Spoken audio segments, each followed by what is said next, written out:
Welcome to another episode of Solid Creative Design. In this episode, we are going to talk about how to properly export images for web use. I know a lot of you guys use a lot of your designs on the web, especially now that with social media and everything, and you want to make sure that your designs are high quality or as high as they can be. Because as you guys know, social media, like especially Facebook, they love to compress images.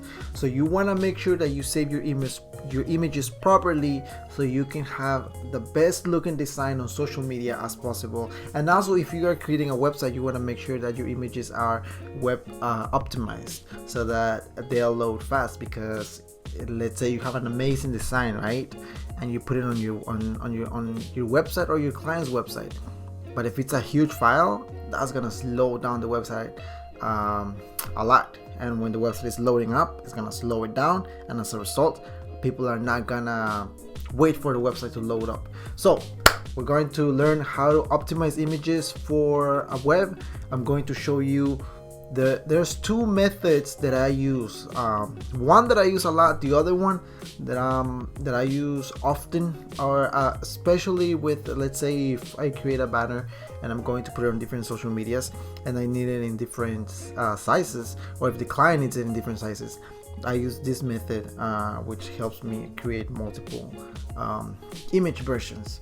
And we're going to talk about how to properly compress an image so that it's still high quality, but it's compressed enough so that it's not a huge file, you know. Okay, so here we have a file that I've designed already. This is a kit design, right? This client is gonna use it to promote his pack, his vocal pack that he created. Now I need to export this for web, because this is a web-based image. It's only going to be used for web, so I need to optimize this image before I send it to the client, so that he can have a nice high-quality file that is web optimized. Very huge. It needs to be web optimized. So there's two different ways to go about optimizing the image and exporting it from Photoshop. One way is by using this tool right here. So if you go to Photoshop, you already have your PSD open. You want to go to File, then you want to go to Export, and under Export you have Export As, and you have Save for Web. Those are the two main ones that I use, Export As and Save for Web.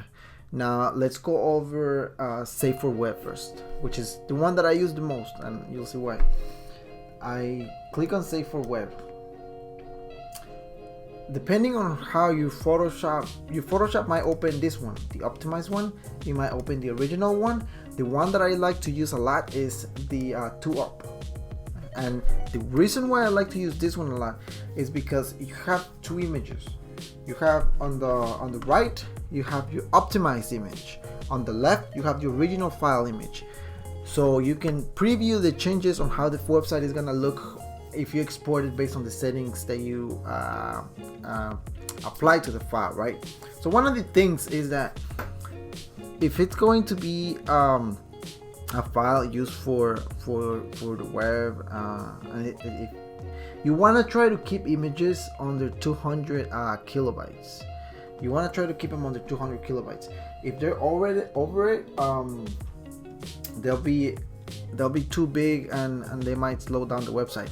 Now there are different scenarios where you might be able to get away with using big images. For example, let's say you're creating an image for a model, or an image that is going to be used on her website, right? And she's a model. Like people go to her site because they want to see her. They want to see her photography. They want to see her work. So if that's the case, you might be able to get away with a bigger file size, a little bit bigger, not megabytes. Like you want to keep it under, I would say definitely under 500 at the most, depending on the scenario. If for example, if you're working with a model, or you as a designer yourself, let's say this is for your portfolio.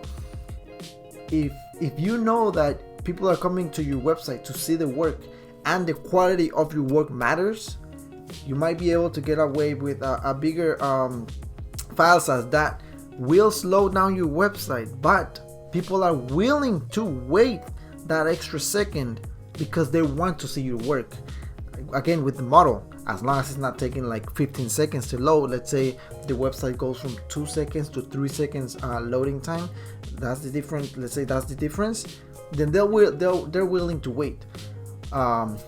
If it's a model, now depending on the website, you gotta think where the image is going to be used, and if the quality of the image matters a lot where it's going to be used. If it matters a lot, like if it's a model website or a photography website, you might be able to get away with a bigger file size. If not, if the image is not priority, then you gotta make sure that you at least keep it on the 200, you know. So for example, this image right here, we have this image. This is fairly important because it's what attracts potential customers to buy his product, right? So I want to make sure that the quality stays there. So what I do is that you want to go to JPEG. This, I guess you can set it to very high. I try to not set it to maximum because that's 100%. You don't want to do that. You don't want to do that. I at the most 90. I always do at the most 90. But yeah, so I mean, you want to set it to very high, and right here when you set it to very high, it goes to 80, right? So if you look down here, right here where it says JPEG on the bottom left, it says JPEG 454.2 kilobytes, right? So that's the file size of the file, whereas the original one is 3.4 megabytes. Now you can't really see the difference, but I'm going to show you the difference. Let's say we go here up to quality, right? Quality is 80 because we set it to very high. Let's say we do quality, let's say 20, just to show you guys this. Let's say we do 20. It looks kind of the same. Now that's because it's 100% view. But let's say we go to 200%. You can see the difference. You see, the image is really distorted. The colors become really blurry, and I mean, you can see that it's compressing the image file to make it small, which in this case is 83.776 kilobytes, which is pretty small, but the image is really compressed, it's really blurry. If I send this to the client, he of course is gonna be like, what is this? Like, I didn't pay for this. So what I would do is that I want to bring the quality up. See, and this is where the two panels come into place, because you can see the original one and you can see the one that you're going to export, and you can see how much quality you're retaining from the original file. You want to retain as much quality as possible while keeping the file size fairly down. Definitely not under the megabytes. Keep that in mind.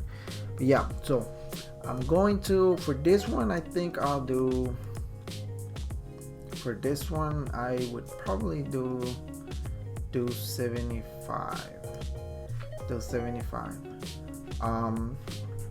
And then convert to sRGB. You want to make sure you got that selected. Leave that there. Now this, as far as copyright info, if you want to copyright your image, you can leave that there. If not, then you can just leave on none. I just leave it on copyright, just because copyright. But if you don't care about it, like if it's a background image of a website and it's like whatever, no copyright. I mean, it's up to you. It's up to you. You do as you like with that. And then right here it gives you the image size, which this one is 972. And then after that, let's see. So we have the JPEG, we have the quality high, 75, optimized. You have all that like that, and then you want to click on save. Right here is going to ask you where you want to export the file. Where do you want it to save it to? So we're going to click on desktop, and then we're going to go to web export file, and we're going to click on save. Once we have clicked on that, we're going to open the file, which right here, and boom, there we go. There is the file. Now this is another thing that you gotta keep in mind. This file is fairly big, right? It's fairly big. He wants it fairly big. Why does he want it fairly big? I don't know what he's going to use it on, but he said he wants it that big. But the primary use of this file is going to be his website, which is, I checked, and the max image size that his website allows images to be it's around 600, right? 600. So I said, okay, it's 600. Now if the image is sized down to around to let's say around 600, right? As you can see, if the image is sized down, sometimes when you export it and you lower the quality, you get some imperfections there, like little things that you as a designer might be able to notice, other people won't, but you'll be able to notice because you saw the original file. So when you size it down, those imperfections go away. So that's another way to get around that. There's a lot of things that you gotta keep in mind. You gotta keep in mind how much the image is being blurry when you set the quality. Remember, I mean, I try to keep it anywhere around 70 to 85. The biggest it will be 90. Definitely not over 90, because I don't need it that just makes the file really big, and the goal is to always keep the file size down. So yeah. So that's one way to export the image, and you have it right here. After this, you send it to the client, and boom.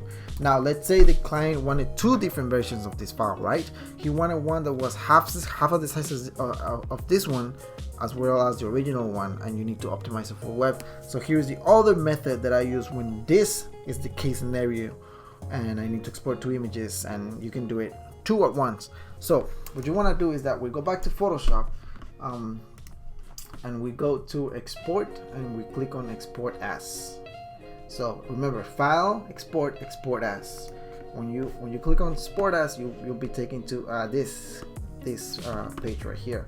It's different than save from web, but here I'll show you how this works, or how I use it, right, to get the quality that I get on social media, on Instagram, and all that. So first of all, you want to do this on JPEG. If there's no transparency, do JPEG. So JPEG quality. Now this is where quality comes into place again. So I want to keep the quality around what was it? 70. We'll do 75. Just because 75. Right. We'll do 80. Okay, we'll do 80. Let's see, 75. There we go. 75. Now, as I was changing the file, the quality, this right here, the 399 was changing.